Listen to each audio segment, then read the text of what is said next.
आज के इस एक्सप्लेनर में हम एक बेहद दिलचस्प ऐतिहासिक कहानी पर बात करने वाले हैं।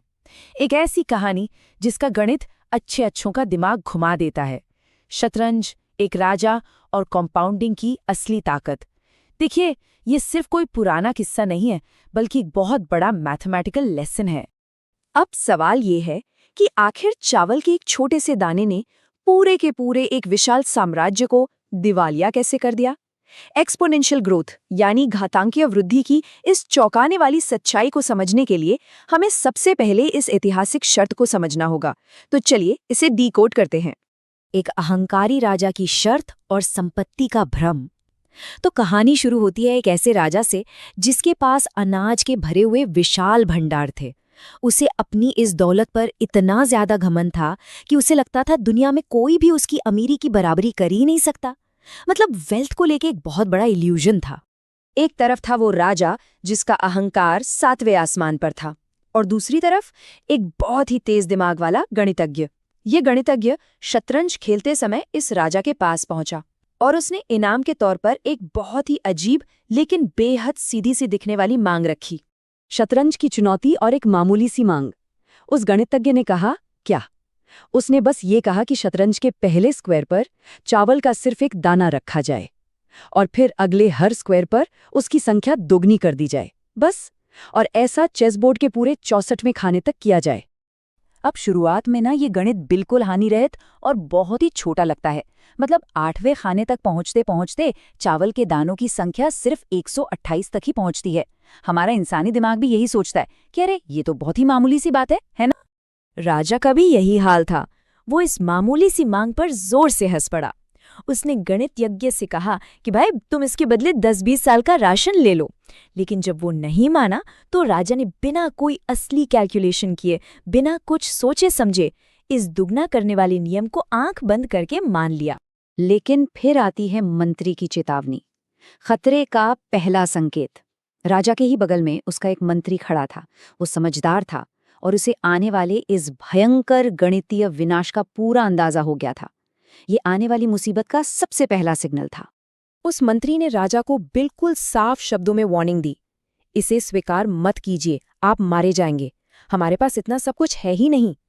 लेकिन इस खौफनाक चेतावनी के बावजूद राजा का ईगो इतना बड़ा था कि उसने अपनी बात से पीछे हटने से साफ मना कर दिया। अब आती है गणितीय वास्तविकता यानी एक्सपोनेंशियल एक्सप्लोजन। देखिए, ठीक यही वो मोमेंट है जहां हमारा इंसानी दिमाग इस मल्टीप्लिकेटिव ग्रोथ को समझने में पूरी तरह से फेल हो जाता है। जरा सोचिए, शतरंज के केवल 20वें खाने तक पहुंचते पहुंचते ही ये छोटी सी मांग अचानक से बढ़कर 10 लाख, जी हां 1 मिलियन दानों तक पहुंच गई। जो आंकड़ा सिर्फ एक दाने से और फिर 8वें खाने पर 128 से शुरू हुआ था, वो अब एक हैरान कर देने वाली स्पीड से भाग रहा था। चेस बोर्ड के 64 खाने पूरे होना तो बहुत दूर की बात थी। केवल 30वें या 40वें खाने के बीच ही राजा के सिपाही घबराते हुए दौड़े आए। उन्हें ये बात समझ आ गई थी कि अगर पूरे राज्य का सारा चावल और धन इकट्ठा कर भी लिया जाए ना, तो भी इस गणित के हिसाब से वो पूरी तरह कम पड़ जाएगा। अब आते हैं सबसे खौफनाक पॉइंट पर, अंतिम 64वें खाने का कैलकुलेशन। 2 की घात 64 यानी 2 to the power of 64। ये कोई आम कैलकुलेशन नहीं है, ये एक पूरे साम्राज्य के पतन का अचूक गणित है। वो सीधा साधा सा दिखने वाला इक्वेशन अंत में जाकर 210 बिलियन टन चावल में बदल जाता है। 210 बिलियन टन! ये मात्रा इतनी विशाल है कि हम और आप इसकी कल्पना भी नहीं कर सकते। ये हमारी सोच की सीमाओं से बहुत परे हैं। इस विशाल नंबर को अगर विजुअलाइज करना हो तो कुछ ऐसे सोचिए। 210 बिलियन टन चावल इतना ज्यादा होता है कि इससे पूरे भारत देश को 1 मीटर मोटी चावल की परत से पूरी तरह ढका जा सकता है। जी हाँ, पूरा का पूरा देश। यही वो खौफनाक सच्चाई है जो शुरुआत में बिल्कुल छिपी रहती है। कंपाउंडिंग की ताकत और हमारा सबसे बड़ा सबक। जिस चीज ने उस राजा के खजाने को पूरी तरह तबाह कर दिया, वो था इसी मल्टीप्लिकेटिव ग्रोथ का भारी वजन। और आज के समय में यही सेम लेसन सीधे तौर पर हमारी मॉडर्न फाइनेंशियल रियलिटीज और वेल्थ क्रिएशन से जुड़ता है। कंपाउंड इंटरेस्ट या कंपाउंडिंग असल में एक ऐसा मैथमेटिकल प्रोसेस है जहां कोई वैल्यू एक सीधी लाइन में नहीं बढ़ती, बल्कि वो पिछली अमाउंट को बार बार मल्टीप्लाई करके एक्सपोनेंशियली बढ़ती है, बिल्कुल एक स्नोबॉल की तरह, जो पहाड़ से लुढ़कते हुए लगातार बड़ा और विशाल होता जाता है।